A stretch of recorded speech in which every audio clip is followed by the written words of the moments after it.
You know, the name 764, the FBI is saying it was coined by the network's founder. He lived in Stephenville, Texas, where the zip code begins with the number 764. And, you know, while it may have originated in Texas, the FBI says it has more than 250 investigations underway right now, with every single one of its 55 field offices across the country handling a 764 related case with victims as young as 9.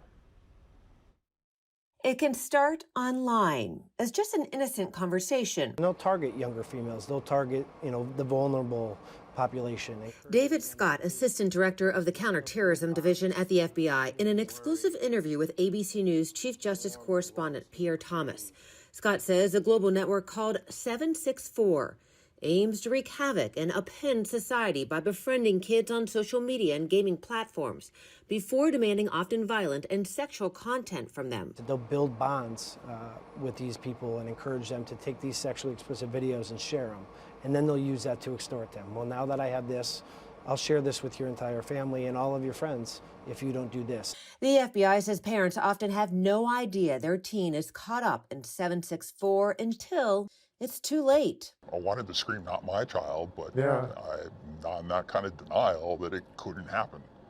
And it does happen. And people need to be aware that it can happen to your kid. It did happen to these parents of a 17-year-old who agreed to speak to ABC News on the condition that they alter their voices and faces and not name their daughter, who police arrested, a former honor roll student, for conspiring with a 764 devotee overseas to direct bomb threats at her own community.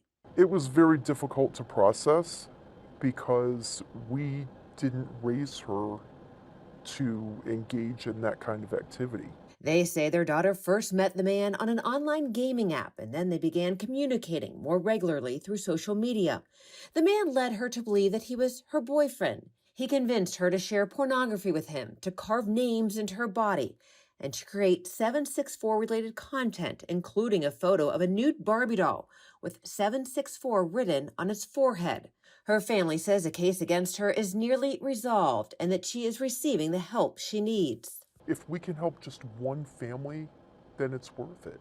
When it comes to help for parents worried about whether their child could fall victim to 764. It's just one click or swipe that can be detrimental and that could really offset the trajectory of that child. Dr. Shanika Moore Lawrence, president of the North Carolina PTA, says parents need to know what their kids are doing on social media platforms, applications, and online games, as the dangers can happen so fast. Coming in very quietly into your homes and you don't even realize that they're there.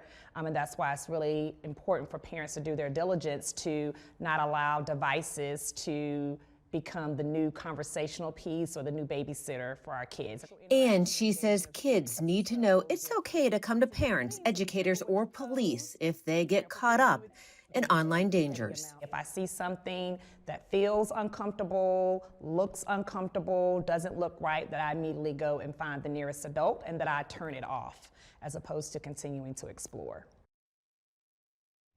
Engagement is key. The FBI also stressing as parents, we need to know what our kids are doing online, as this network known as 764 isn't doing this for financial gain. Instead, it's just bringing pain, terror, and causing harm to people.